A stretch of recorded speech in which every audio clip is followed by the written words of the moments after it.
دوبۍ مسافرو د پاره غټه خوشخبری راغلی دا تاسو له پسکرین باندې دا کم جهاز ښکاري او د استقبال کیږي نو دا په پېښور ایرپورټ کې د فلای دوبۍ جهاز استقبال شوی دی چې فلای دوبۍ جهاز د پاکستان نه دوبۍ ته د مسافرو وړلو سرویس شروع کړی دی. اوس د کې د مسافرو د پاره خوشخبری ولې د مسافرو د پاره سپیشلی د دوبۍ چې کم مسافر دي ای د پاره دا خبر ولې دی نو په دې ویډیو کې د مکمل سیناریو ز شریک کوم نو ویډیو بخپل هم مکمل ګورئ او مخکې ملګرو سره ضرور شریک کړئ او سپیشلی مسافر په دې ویډیو کې ټیک کړئ هغه سره ضرور شریک کړئ ځکه مسافر چې کلم پاکستان ته راځي سپیشلی د اختر وځو کې نو هغه له ټیکټس ډیر زیات ګران ملاويږي ځکه چې کم کرنټلی سرویس چلی د جهازونو ای کې ایرسیال یو نوې جهاز راوته دي پی ای ای د سیرین جهاز شو شاهین شو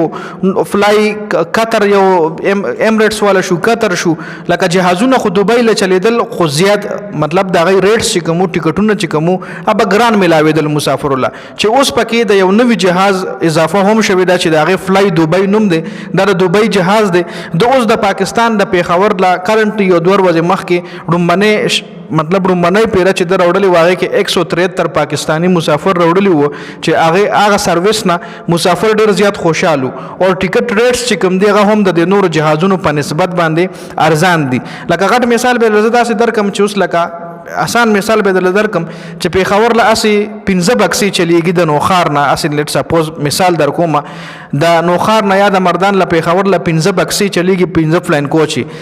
نو ادای ټیکټ چې کم دی 100 روپۍ دی 100 روپۍ د ټیکټ ته پکې شپږم بکس امراغه پکې اوم امراغه پکې اتم امراغه نو اتوماتیکلی مسافر ماغه دی خو بکسي زیات شوي نو دای ټیکټ پر ارزان شي یو بل سره باندې مقابله شروع شي او فلای دوبۍ چې کم دی راوته هم مقابله لده دی هم د نورو جهازونو سره مقابله لراوته لده چې دغه ټیکټونو نه بده ارزان ټیکټ تاسو درکې چې څومره هم مسافر د دوبۍ مسافر دی وای کله وطن ته راځي وطن نه واپس مسافرای لذي نو چې کله هم تاسو ټیکټ اخلي نو تاسو کوشش کوئ چې فلای دوبۍ ټیکټ ریټس چې کوم دیغه د نورو سره کمپیر کوئ ګورئ چې تاسو لا ټیکټس کم یو خملاويږي لکه دا ټیکټ چې کوم وی دا دو درې پارټیان دي کې ناشتي وي لکه فرست پارټی نه چې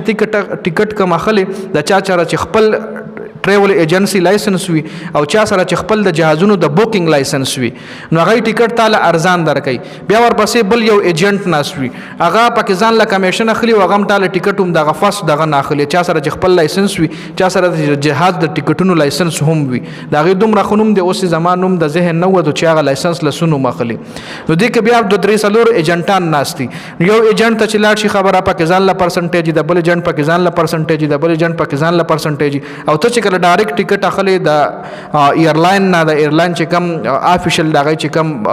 ډیسټریبیوټرز وي دغه چې کم ټیکټ هولډرز وي دغه چې کم لایسنس هولډر وي اينه چې اخلي طالب ټیکټ ارزان ملاويږي نو د فلای دوبۍ جهاز په پېښور ایرپورټ کې یو زبردست استقبال شو چې کوم ویډیو تاسو لما په دې ویډیو سٹارټ کې وخوله نو په دغه زبردست استقبال شوی دی او باقاعده فلای دوبۍ هم خپل سرویسز د پاکستان نه شروع کړ.